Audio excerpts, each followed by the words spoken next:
We are happy to have our colleague from Madagascar, who came, I think, 2 weeks ago.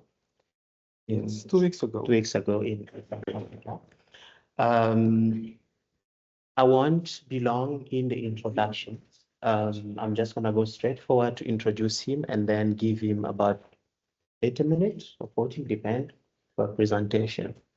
We still hope that you're not going to have problem with the PowerPoint presentation because sometimes because of language barriers, it's always nice to have visual pictures or slides so that, for those who do not understand some of the contexts that have been written either in French, you can actually get inspiration from what we see on the screen. So thank you, Abena, for being here. Herimampita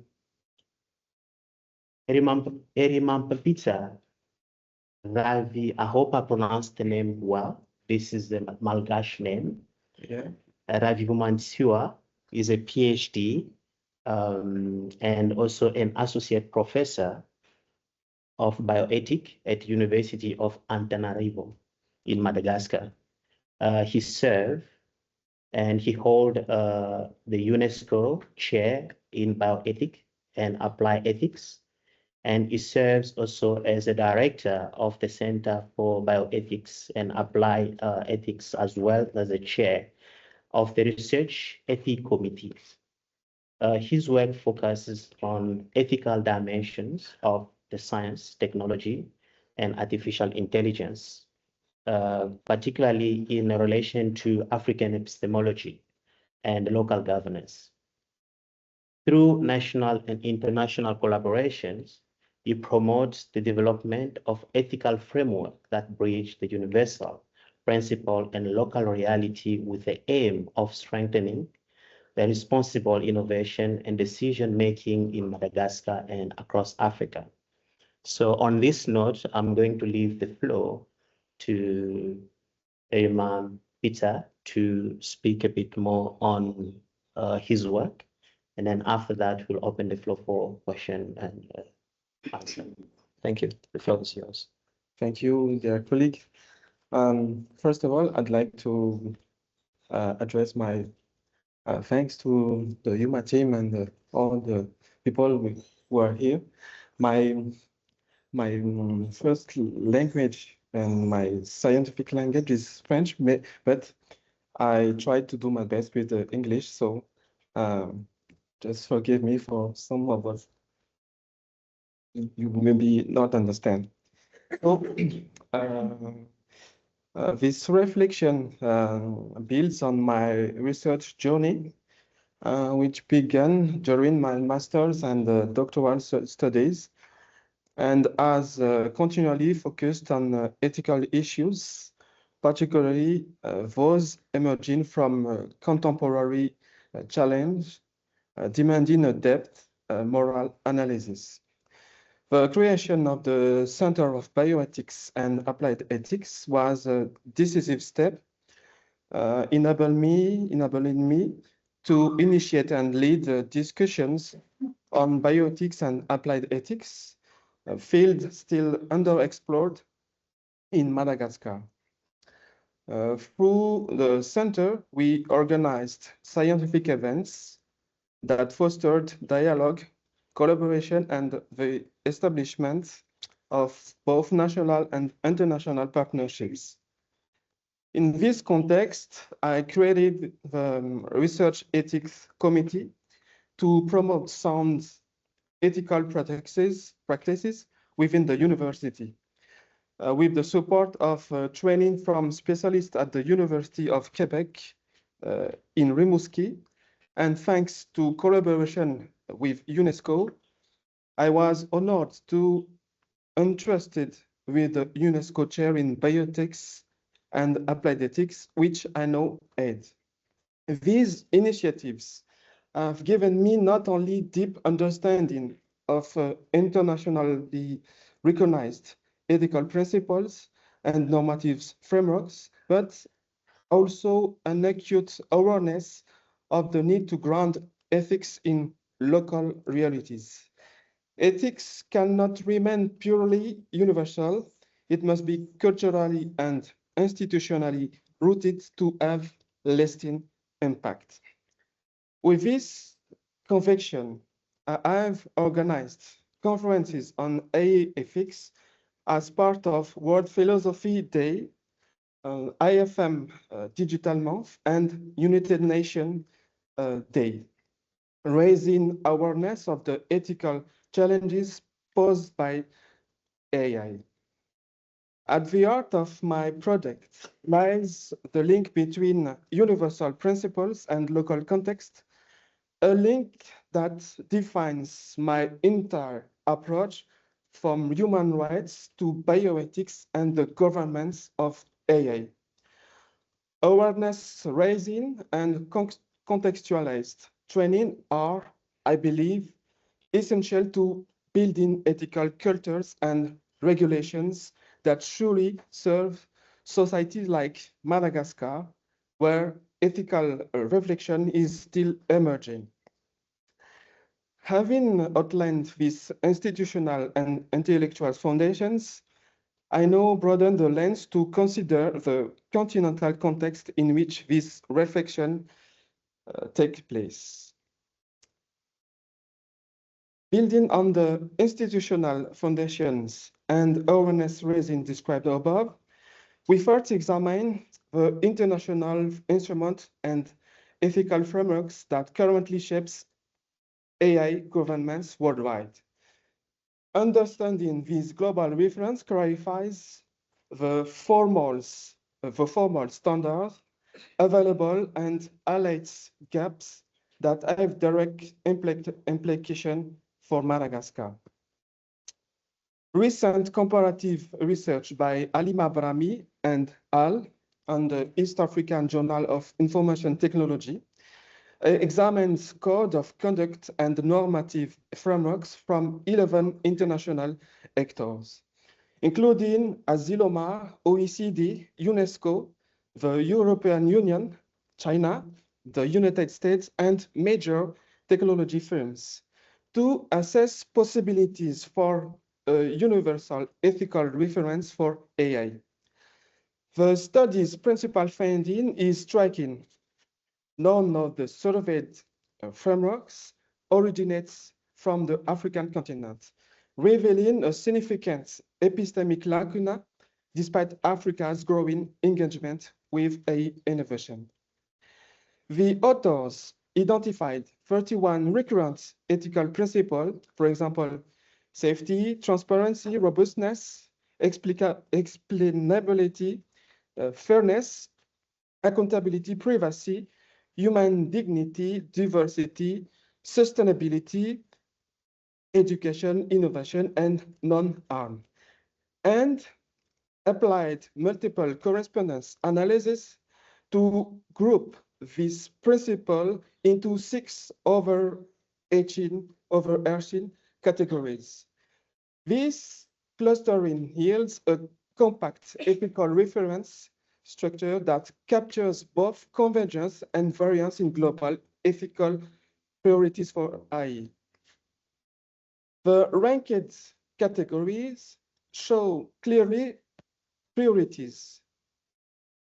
Priorities on the principle for secure human rights respecting AI, such as security, equality, privacy, dignity, constitute the foremost concern with 68%. The technological principle for safe AI on transparency, robustness, traceability follow with 55%. Principle for reliable, accountable, and controllable AI take the third position with 53%. The remaining categories address societal aims like collaboration, diversity, sustainability, took the 4th place with 43%. Beneficial outcomes, well-being, learning, inequity take the 5th place with 42%. And governance aligned with national value come at the last place with a value like sovereignty, legality, justice with only 20%. Taken together, these 6 categories form a global ethical architecture that privileges human rights, safety, and equity. However, because this architecture has been constructed largely by actors from the global north and major technology power, the study underscores an urgent need for Africa and Madagascar in particular to move from adaptation to authorship by developing normative frameworks that emerge from local moral traditions, social context, and epistemological foundations. Such locally grounded frameworks would both fill a normative void and enrich a genuinely plural and inclusive global ethics of AI. Having outlined the global ethical architectures and its principal priorities, it is necessary to consider how these instruments intersect with and often fail to match the socio-technical realities of Africa and Madagascar. The following section examines the regional and national challenges that frame local ethical responses. AI now permits nearly all sectors. You have seen it.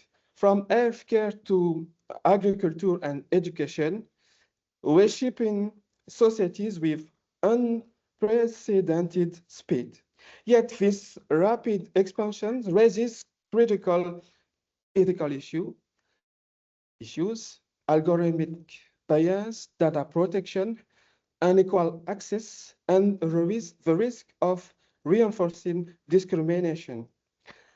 Africa is experiencing a digital awakening with an expanding ecosystem of innovation. AI-driven projects and policies are multiplying, yet disparities remain, uneven access to technology, limited infrastructure, and scarce funding. The challenge is twofold: to seize AI's potential for sustainable development while safeguarding cultural values, justice, and digital sovereignties. Some countries like South Africa, Kenya, Nigeria, Ghana have initiated ethical reflection, but overall, the continent lags in integrating ethical principles into governments. In Madagascar, while major digitalization efforts are underway, civil registry modernization, AI in education and research, there is still no ethical framework to ensure fairness, transparency, and respect for human rights.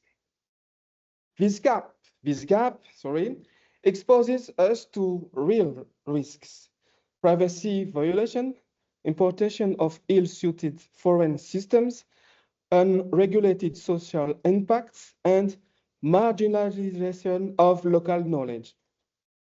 Establishing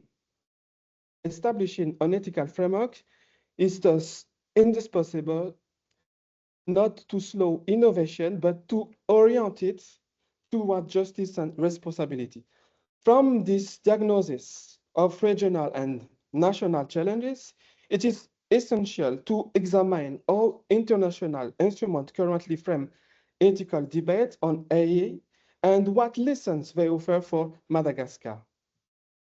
In Madagascar, ethical inquiry into AI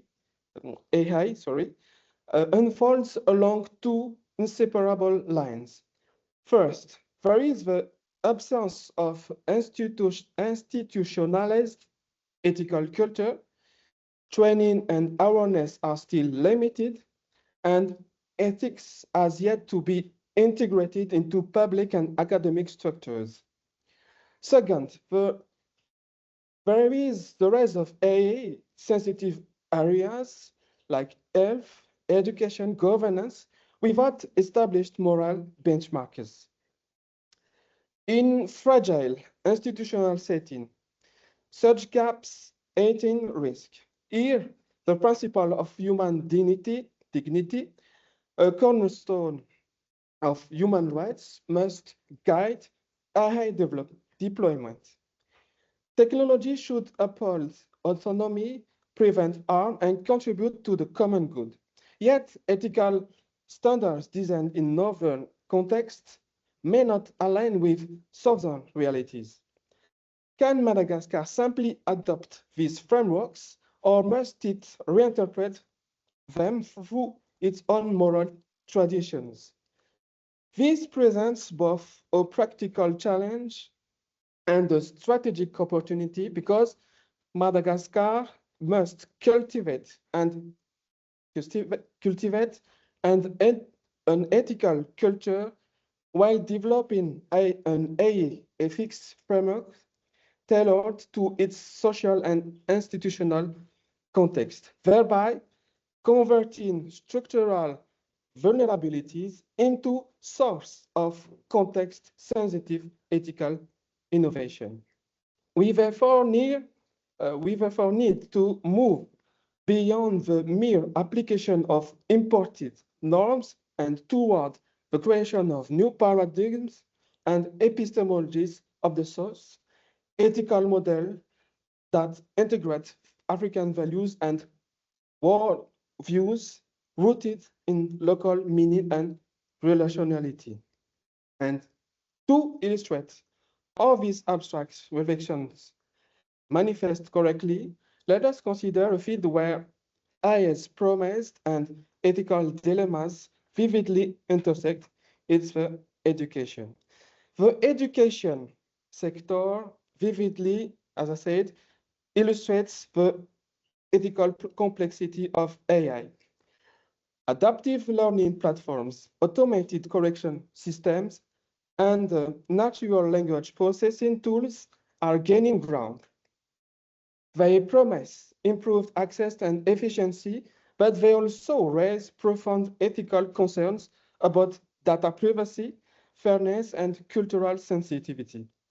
The UNESCO 2023 Guidance for Generative AI in Education and Research calls for a human-centered, inclusive approach, identifying risks such as bias, plagiarism, privacy breach, and loss of critical thinking. In Madagascar, these issues resonate strongly. The Laboratoire d'intelligence artificielle de Madagascar promotes AI literacy among teachers and students, while the Ministry of Education cautions against unsupervised use of generative AI tools that may produce unreadable content. These tensions reveal a deeper dilemma: how to integrate AI in ways that promote equity and innovation without undermining local knowledge or widening digital divides. Contextualized AI ethics for education must ensure equal access, linguistic diversity, and the protection of local epistemologies. It must safeguard data, guarantee transparency, and empower educators to guide learners critically through the technological change. These sectoral lessons drawn here inform the broader design of a national ethical framework for AI in Madagascar. The issues identified in the educational sector yield practical lessons for national policy. The next section synthesizes these lessons into core ethical pillars and institutional measures appropriate for Madagascar. Two key reference points guide Madagascar's path forward. The 2021 UNESCO recommendation on the ethics of AA positions human rights and dignity as the cornerstone of any ethical AA governance framework, and the African Union's continental strategy for artificial intelligence in 2023 and 24, which emphasizes a developmental and equity-based approach to AI grounded in African values and priorities. For Madagascar, the task is to translate these global and continental principles into a national framework rooted in its own cultural and institutional realities. These are these core ethical pillars. The first is human rights and dignity. AA must serve essential human aspirations, improving health, education, and inclusion, while remaining under human oversight. The second point is, the second core ethical pillar is transparency and accountability.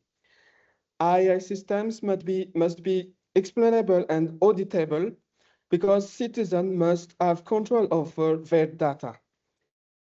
The third core ethical pillar is equity and inclusion.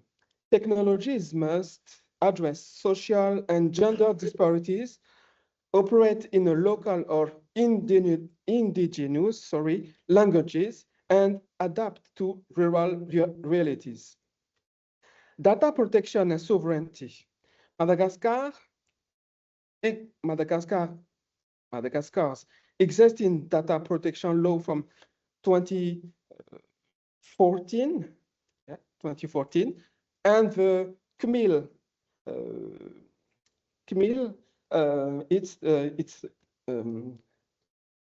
commission, Malagasy Commission on Liberty and Informatics, CMIL, offer a base, but AI-specific safeguards are needed.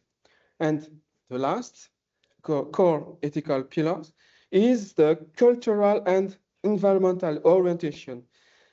The ethical adoption of AI in Madagascar must be guided by core Malagasy values, like Fiavanana. We call it Fiavanana, but we can also, for people here, call it solidarity.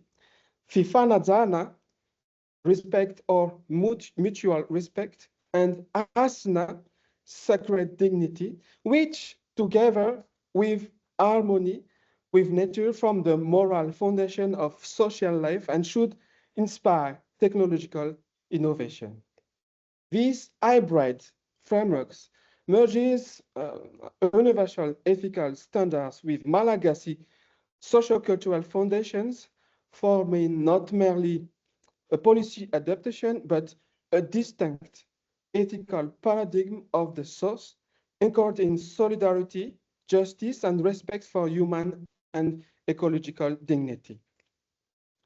Building a current and sustainable AI ethics government system in Madagascar requires a multi-actor adaptive methodology involving national coordination with a dedicated agency for AI ethics, university leadership, integration of ethics in curricula and research, and institutional capacity building, AI ethics focal points, ethical audits, an international partnership with UNESCO, African Union, SADC, and IOF, and a monitoring and evaluation for independent panels, participatory mechanism.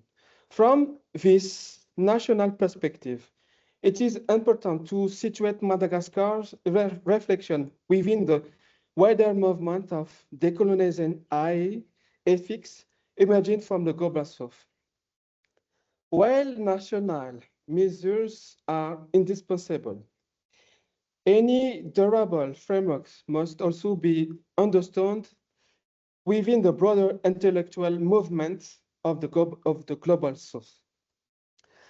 The following section addresses how Madagascar's approach can contribute to a decolonized and plural ethics of AI. The ethical governance of AI must not be monopolized by epistemologies of the global north. No, it. Dominant paradigms shaped by Euro-American context offer valuable insight, but fail to capture the moral, social, and ecological realities of the global south. So we need, first of all, a situated and relational ethics. In Madagascar, and I think so across Africa, ethical thought is profoundly relational. Concepts such as Fifanadana Asana, sacred dignity, emphasizes harmony, dignity, and interconnection. An African ethics of A must therefore focus on relationships between humans, machines, and ecosystems, rather than on regulation alone. We must also decolonize AI ethics. To think ethics from the source also means challenging the coloniality of technological knowledge. Contextualized AI ethics must promote digital sovereignty, epistemic justice, and cognitive pluralism, embracing diverse ways of knowing and being. Following Boaventura de Sousa Santos, a pluriversal ethics of AI opens the path to genuine inclusion. This African humanism reclaims the moral space of technology, ensuring that AI development aligns with dignity, creativity, and ecological balance. Ultimately, an ethics of AI from Global South calls for co-creation of African ethical charters, participatory governance, Pan-African research networks, and the integration of local values in science and engineering education. To think AI ethics from the South is to claim authorship and ownership of technological destiny and to harmonize universal principle with the living moral worlds of African societies. These reflections brings us to concluding synthesis and the practical imperative for institutional leadership and public engagement. So I am at the conclusion. The rapid diffusion of AI presents both significant development opportunities and substantial ethical risk for societies in the global south. This reflection has shown that although international instruments converge on priorities such as safety, transparency, equity, accountability, and dignity, these frameworks have largely been formulated outside Africa and insufficiently reflect local social realities, values, and epistemologies. Madagascar, therefore, faces an imperative not merely to adapt external norms, but to author an AI ethics that is locally rooted, socially legitimate, and institutionally sustainable. Ethics cannot simply be imported, it must be cultivated. Operationalizing this imperative requires a focused, phased strategy combining governance, capacity, and participation.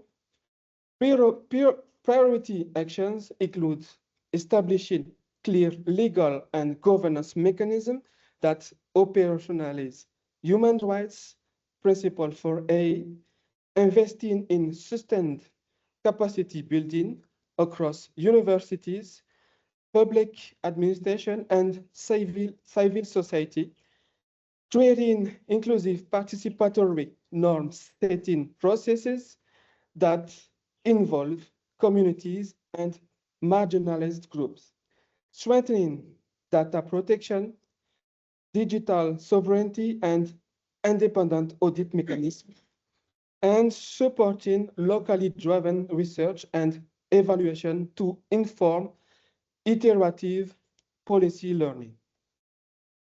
Institutional leadership, notably from the Center for Bioethics and Applied Ethics and the UNESCO chair, will be essential to translate Malagasy values such as Fifanazan, and ASN into operational principles, thereby protecting human dignity at home and contributing a plural, locally grounded voice to the global ethics of AI.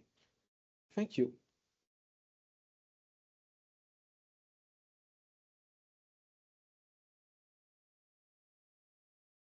Thank you so much. I just got a word just at the end of your presentation, which caught my attention, is the ethic cannot be imported.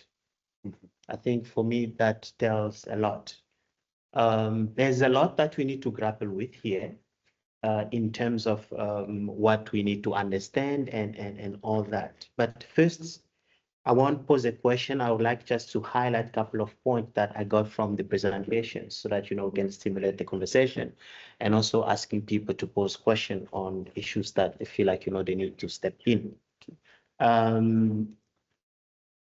It's interesting to see how Madagascar, because the challenge that Madagascar has is the challenge that many African countries will have. This is not, we are not new to this. We know that, we are facing a serious problem, particularly knowing that, AI is a new field of artificial intelligence, that it has its moral code of conduct, and it has its own, we cannot just be here to speak about how AI is dangerous.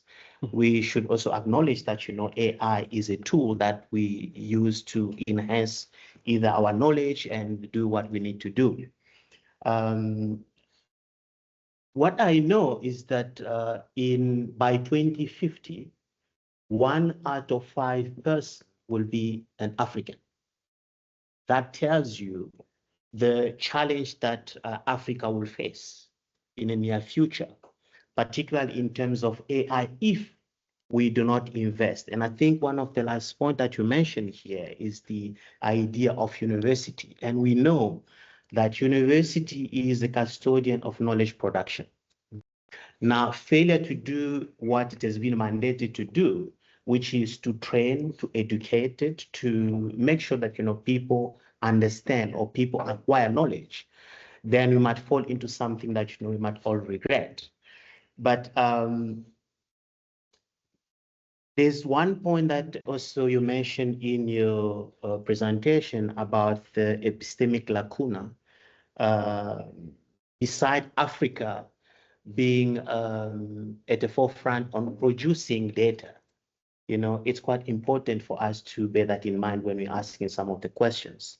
I have a lot of questions that I would like to ask, but I think I'm just going to limit myself here. First, to open the floor for those who have question to pose, then I'll come back to some question. We are going to go through an order of either left or right. I don't know if we have people on my left-hand side or right side. Yes, we have Aza, and your name is?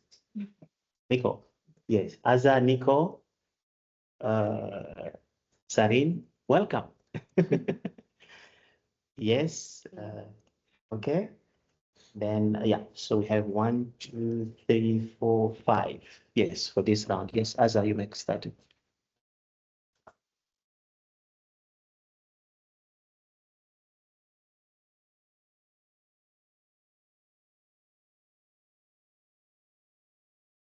The 6th category. Sorry,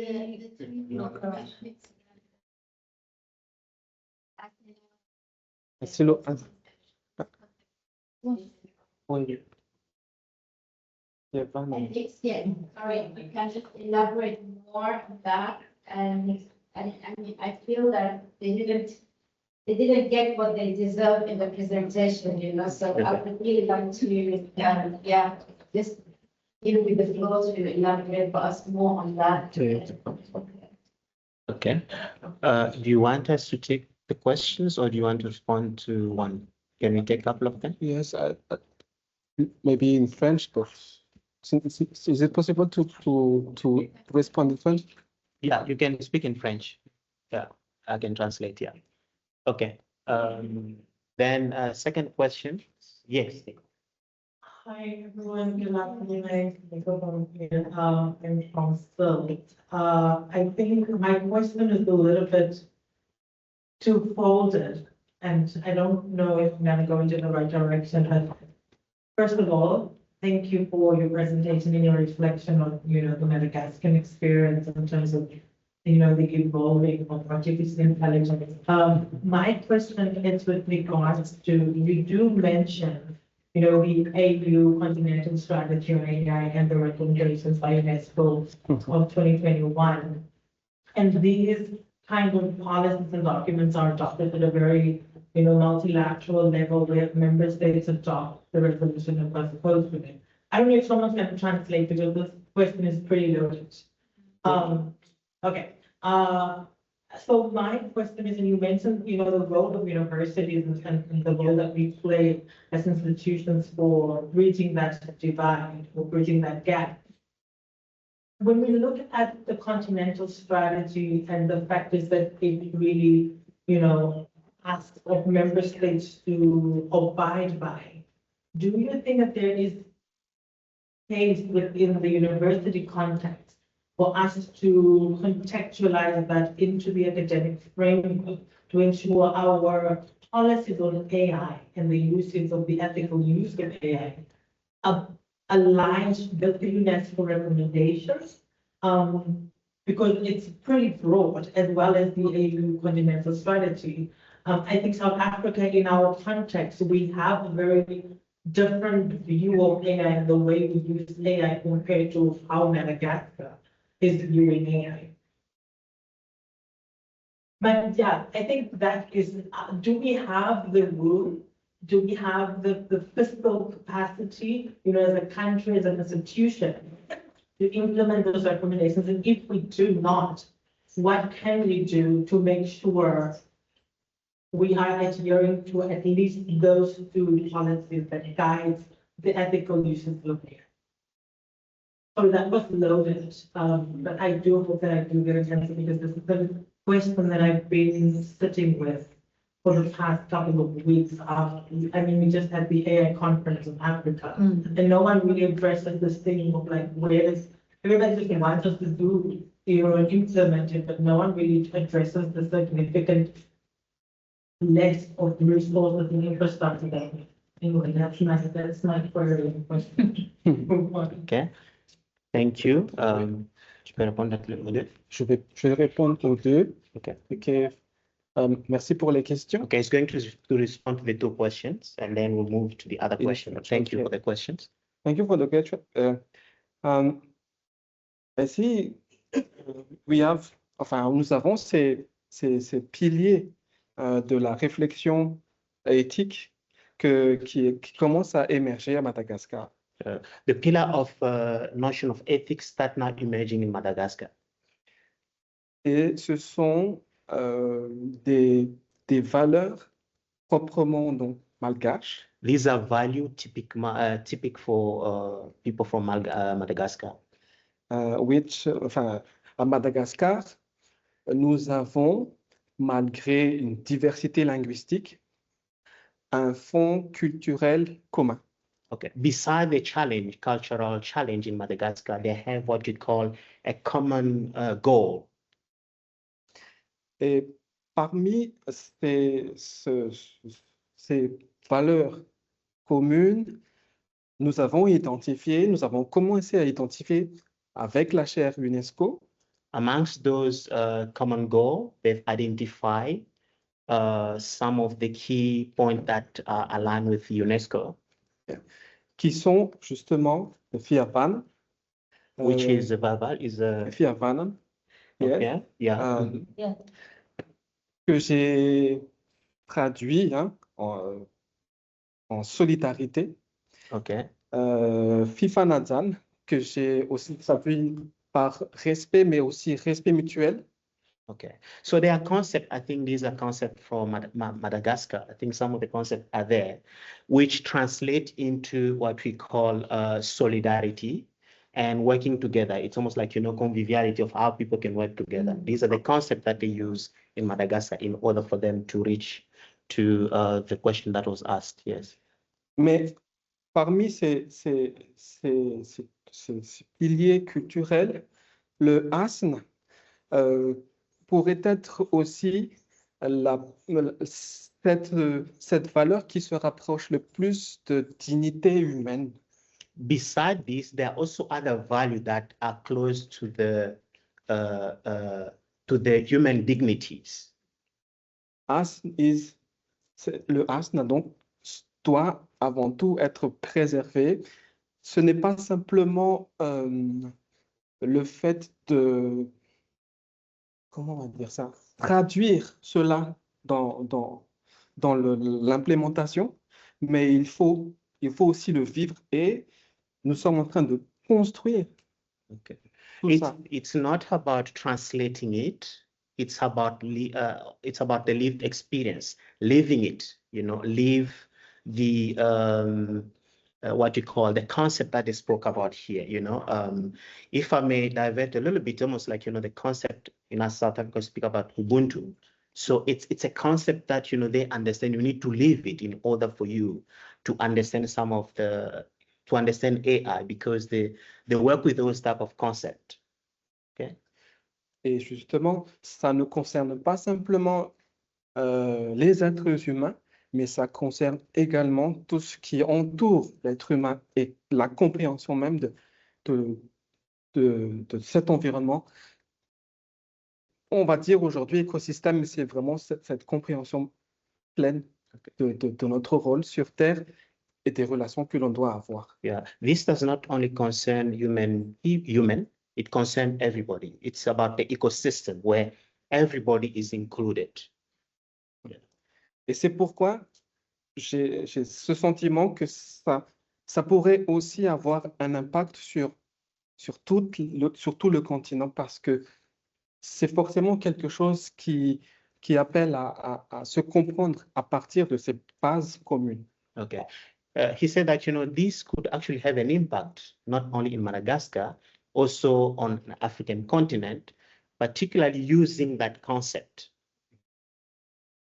Et c'est pourquoi nous pensons à la chaire s'aligner et mettre en place beaucoup d'intersections avec, justement, en commençant par les universités, les recherches panafricaines et ces connexions entre réseaux, parce que nous avons besoin de nous affirmer. Comme je l'ai dit auparavant, parmi les 31 principes et parmi les 11 entités dites internationales, on ne retrouve pas l'Afrique. Reason why he mentioned that, they need to have some kind of like a network where they need to connect university and other institutions, because as he mentioned earlier, in the 31 principle, Africa is nowhere to be found. And I think this is quite important for them to kind of like bringing that together so that Africa can be also on the map. Okay, thank you. I think he managed to respond to the two questions. Can we move to, yes.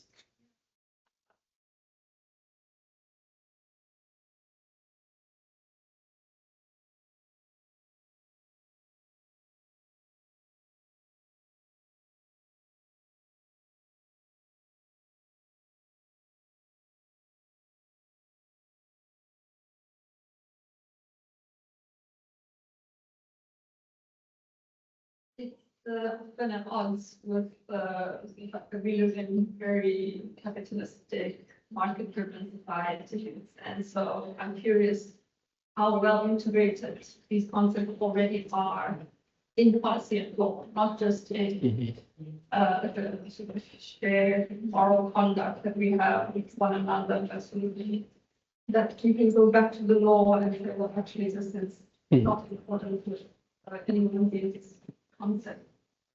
And then, I don't know, when you say that an ethics is being important, I'm curious, like, important from where? Because I guess there's a bit of a tension between this more US fast, see what happens, and then this thing like GDPR, European EU, rigid and some stuff. Thank you. Can I take another one? Est-ce que tu peux après me... Let me just translate a little bit so that you can understand. Okay, so il veut seulement savoir comment est-ce que cette étude est vraiment intégrée. Okay, au niveau de Madagascar, because on parle de policy. Okay, comment est-ce que le policy que vous utilisez, la politique Madagascar, et comment c'est vraiment intégré. Et puis la deuxième question, elle a posé sur le point de importer, puisque tu as soulevé le point de éthique ne peut pas être importée, maintenant il dit importer où? De où? D'où? Ah, d'accord, ok. Ok, that's right. Pour la première question, For the first question, je voudrais simplement dire que nous sommes encore à des années-lumière dans l'implémentation réelle de l'éthique de l'intelligence artificielle. okay, we're still at the early stage to implement artificial intelligence. La dernière loi date de 2014. The last law was in 2014. Et ce n'est simplement, c'est une loi qui est importante parce qu'elle parle déjà de protection des données personnelles. It's an important law because it speaks about the protection, personal protection. Mais ce n'est plus à l'ordre du jour. Ce n'est plus, il faut comment on va dire? Actualiser. Il faut l'actualiser parce que, entre-temps, il y a eu beaucoup de choses qui se sont... Even that law, it has to be updated because within that frame, up until now, there are so many events that happen. It has to be updated. Et c'est pourquoi nous sommes en train de travailler à la chaire et au centre sur quelles seraient les prochaines étapes pour que cette loi ne soit plus out of date. Okay. Reason why at this moment they are actually working on these law so that these law are not updated. It's kind of like a work in progress. Yes. Yes. Et c'est pourquoi j'ai évoqué les trois principes. Reason why he invoked the three principles that he mentioned here. Oui, parce que nous avons aussi ces trois principes présents dans la Constitution de Madagascar. Because those three principles are enshrined in Madagascar, in their constitution. Et nous voulons à présent reconstruire sur des bases nouvelles, mais assez restrictives. We want to build up on a new base, but quite very restrictive. Pour éviter justement qu'il y ait cette appropriation des pays du Nord. To avoid the appropriation of countries from the North. De toutes ces informations, toutes ces données personnelles qui jusque-là ne sont pas protégées. En fait. Reason why they're trying to work hard to avoid the appropriation of knowledge by country of the global North, because up until now, everything seems to be in air, and I think they're working hard on that note to kind of like making sure that they protect that. Yes. Et la deuxième question, c'était importer, mais bon, bien. Effectivement. The second question about the ethic import that you posed, yes. Nous essayons en tout cas à la chaire de faire en sorte d'avoir un rendu, pas un rendu, mais vraiment une hybridation. They try to kind of like mix, to have an hybrid. Mais vraiment en prenant en compte les valeurs principales que nous avons élaborés et que nous avons sortis, taking into account the value, the principal value that they've taken into this world. voilà. Okay. Thank you. Can we move to the third question? Thank you. My question is, I think now follow up on what my colleague just asked. I suppose I was provoked by your comment, Miguel, of the university as the custodian of knowledge, production. And in your presentation, you center ethics that are grounded in local and cultural institutional realities. My question is specifically about universities. If we understand the work in the organization that institutions are supremely monolingual in terms of what is legible, I wondered to whom are the three principles, Banana and Tabana and Sina, to whom are they legible to those institutions, given that we know that institutions tend to be very colonial? So how does something that is as important as to be enshrined in the constitution of the country, how does it manifest, I suppose, in the same breath as Martin was asking, how does it actually get enacted in this custodian of knowledge production, given that the values themselves are properly housed in understandings that are beyond the academy? I suppose I'm just trying to understand, how does one center those principles within institutions of higher learning, knowing that they are intrinsically colonial and sometimes against the very principles? Can I try? Yes, comment est-ce que ce principe peut être, puisque vous avez parlé ici de la connaissance qui est local connaissance, quoi. Oui. Voilà. Maintenant, la question est que comment est-ce que ça peut s'appliquer au moment où l'université ou les universités eux-mêmes sont liées avec l'esprit colonial, quoi. Puisque l'université, les fondations universités africaines sont basées sur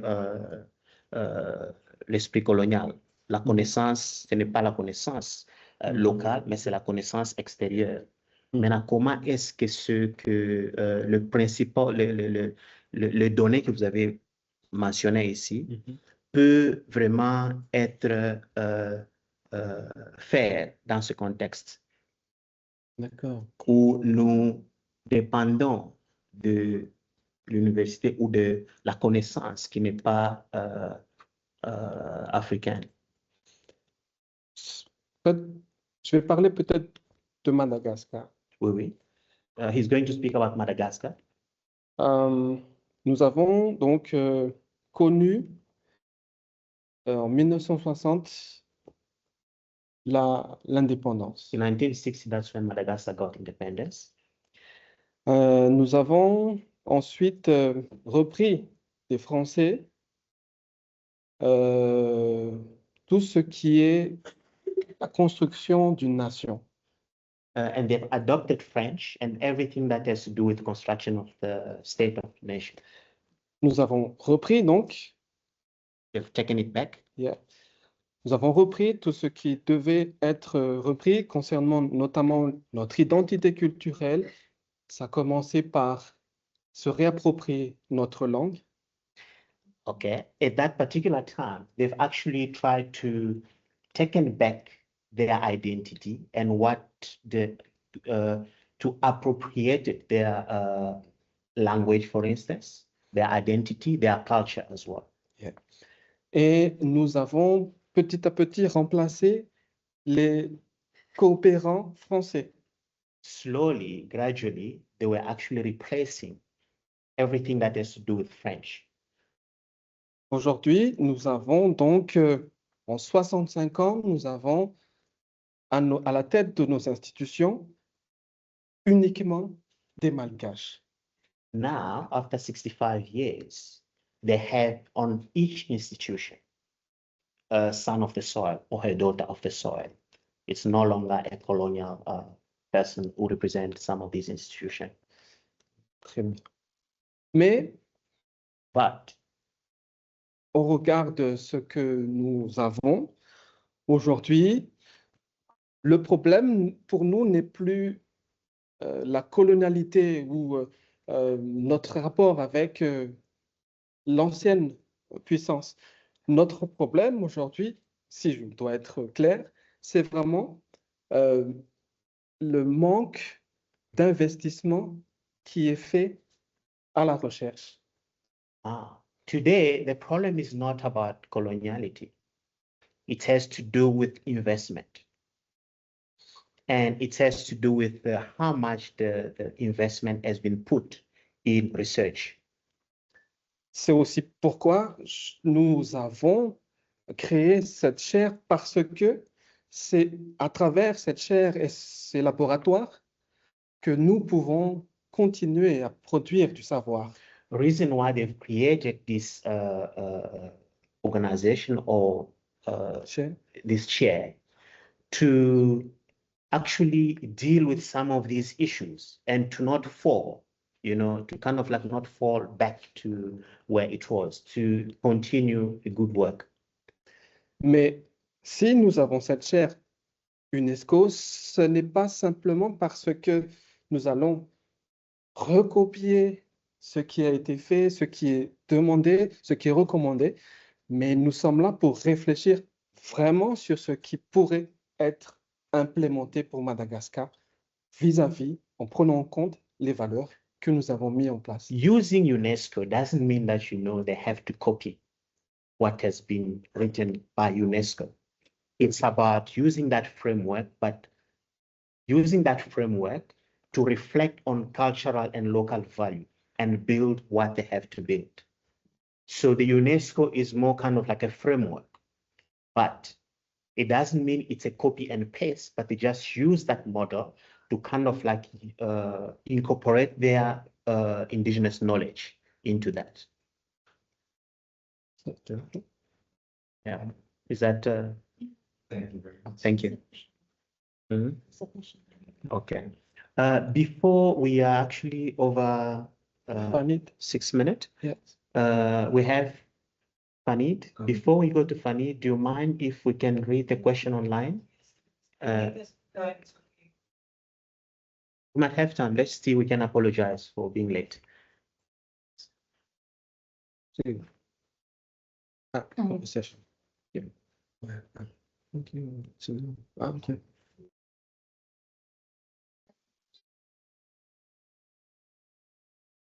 Do you want to read it loud? Okay.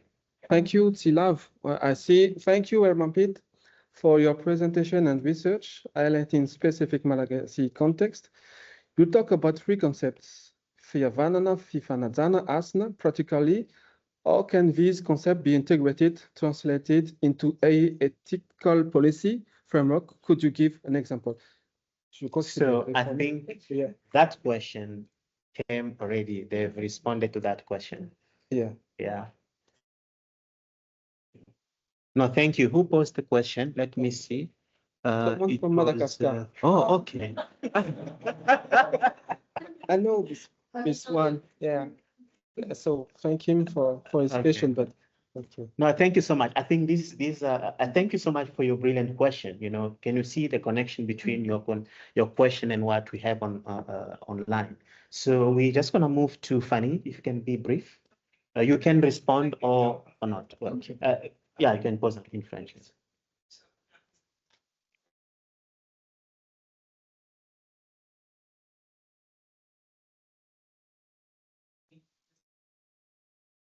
Est-ce que dans la philosophie malgache, comment est-ce qu'on voit la technologie? Parce que ça, c'est une traduction des valeurs qu'on aspire à intégrer dans le DIA. Mais comment est-ce qu'on voit le mot technologie, intelligence ou artificielle?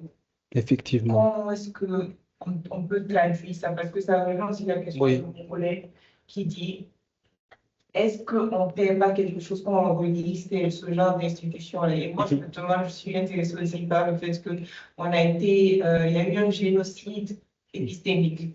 Et donc, dans ce genre de génocide, comment est-ce qu'on a su une continuation par rapport à ce qu'on appelle technologie, par rapport à ce qu'on appelle intelligence, par rapport à ce qu'on appelle artificiel? C'est très... Merci. You mind? Asking, what in the Bangladeshi context, what is the word for technology? What is the word for artificial, and what is the word for intelligence? Basically, because when you and how do we ensure, how do we kind of take that into account in the merging of these? And it links to Heidi's question or worry. Oui, merci pour la question. Je te réponds en français d'abord et puis après. Effectivement, la première chose que nous avons fait, c'est de nous poser exactement ce genre de questions. The first thing to do was to ask that same question that Fanny is asking. Mais en tant que spécialiste d'éthique, j'ai fait mes études à l'étranger. Mais je me suis rendu compte qu'il ne fallait pas imposer cette vision de l'éthique, mais il fallait commencer par savoir déjà si les gens autour de moi comprenaient ou comprennent ce que c'est l'éthique.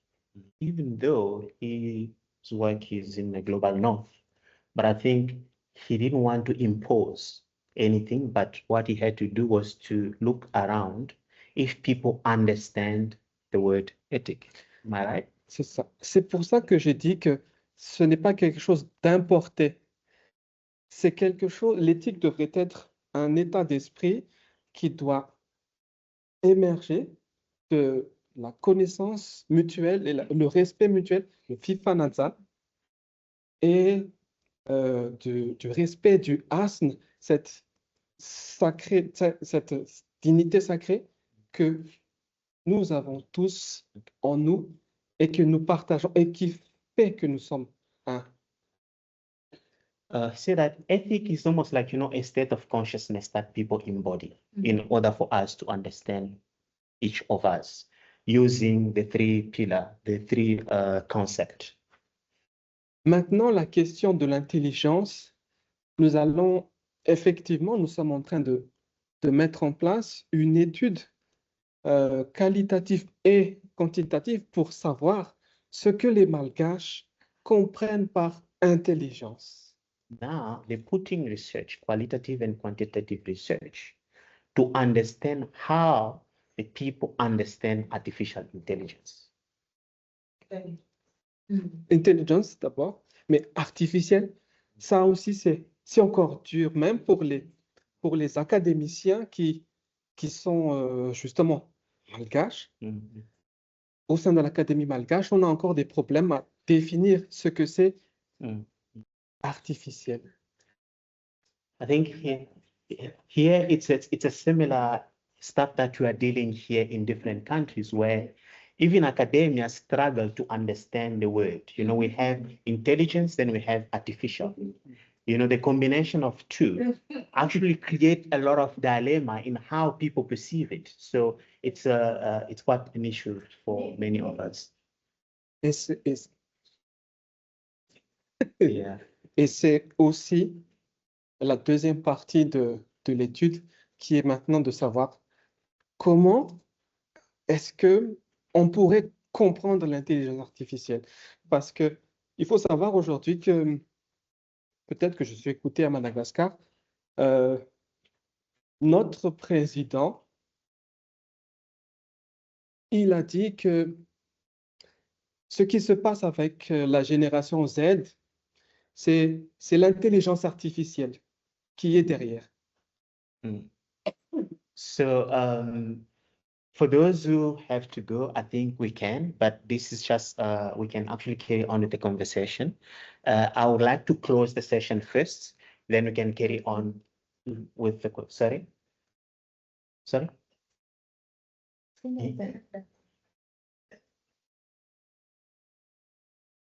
It's fine, you can, then we can carry on with the conversation. Okay.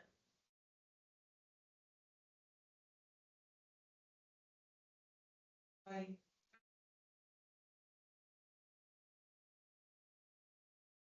Not really, but the question is what is really artificial intelligence from the perspective of where the field is coming from is different from what anybody would say it is from the literal meaning of artificial intelligence. So that is. No, thank you. This is such a commentary. Okay. Yeah. Okay. We can carry on with the conversation. Thank you, guys, and thank you for being here with us. Yes, sir.